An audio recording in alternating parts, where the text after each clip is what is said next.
G'day and welcome here at Baylay Marine. We're going to bring you another episode in easy jobs that you put off forever and then finally do it and wonder why you put it off forever.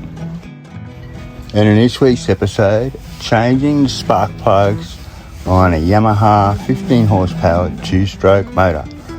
Of course, while it's still attached to the motor, to the dinghy rather, because that's how I roll. I'm not doing the one about how to get all the water out of your dinghy so you don't have to pump it every time you get in it and extract the water, but no, spark plugs today.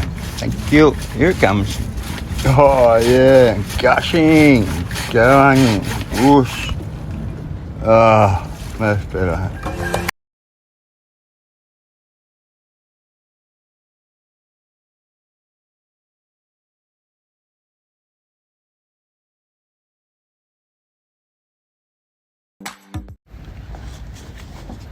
Now this is a job that I have been meaning to do for a long time.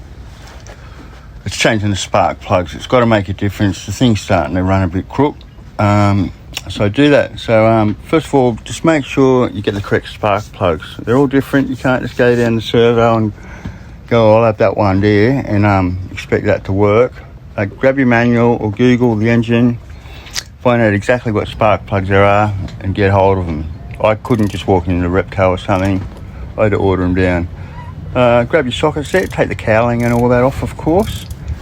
Most people would, take the motor off the boat and put it on a stand or something and do it, but I don't have a stand, so I leave it on the boat. So yeah, most socket sets have a spark plug remover tool. Just use that carefully. They shouldn't be that tight. A bit of corrosion might be on them, seizing them a little, but you'll easily get it off, which is what I did. And then once again, I didn't really think it through too much. I was about to take off the other one and I thought, maybe I should clean up the hole in that a bit and have a look. The disadvantage, of course, of the motor being on the boat is that's a little bit more difficult to get right in there and have a good old cap and cook. But you make do. I just got a rag and I gave it a wipe and that. I gave the points a bit of a spray as well with some anti-corrosion lanolin and that, just to fix them up.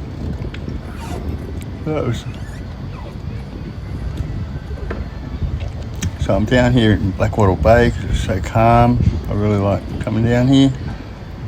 There's lots around, you get food and that close, but it's not really tranquil. There's always these dragon boats hooning around, yelling and carrying on. Sometimes they have drums on the boat and they beat that to psych up the inner city mums and dads or professionals or whatever they are. Anyway, they do that. But they're noisy little blighters. Have a listen.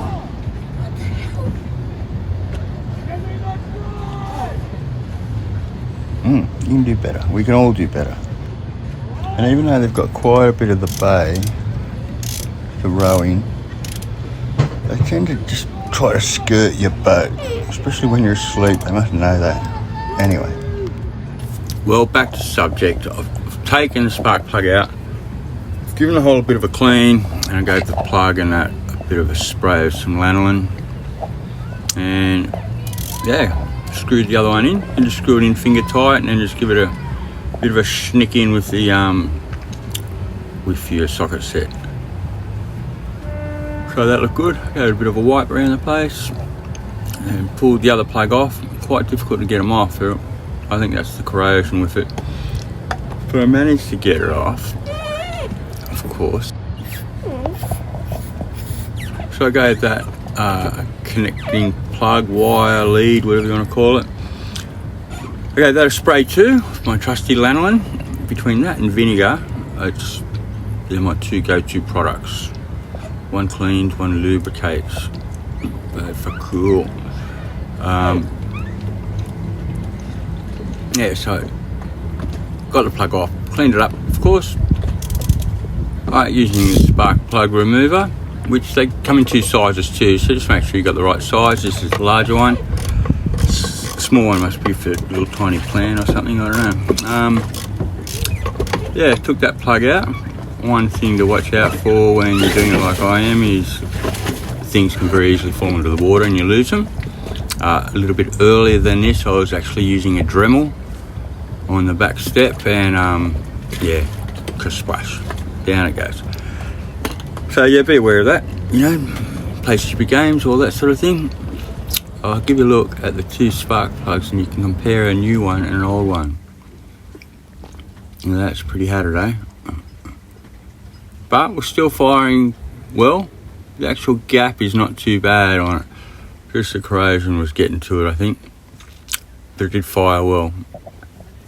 While the cowling's off, it's a good opportunity to have just look around. I don't profess to be any sort of expert, but I can usually pick up when something's wrong and rectify it.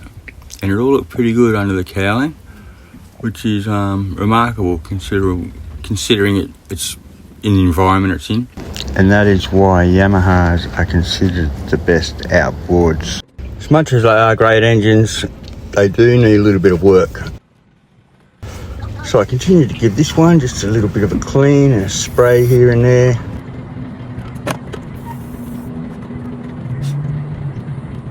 Suck the plug back on and wait for the moment of truth when I get to start it. Gear stick works all right, a little stiff perhaps, but yeah, getting better. This thing usually pumps first go or second go, a bit of choke, a couple of pulls, boom.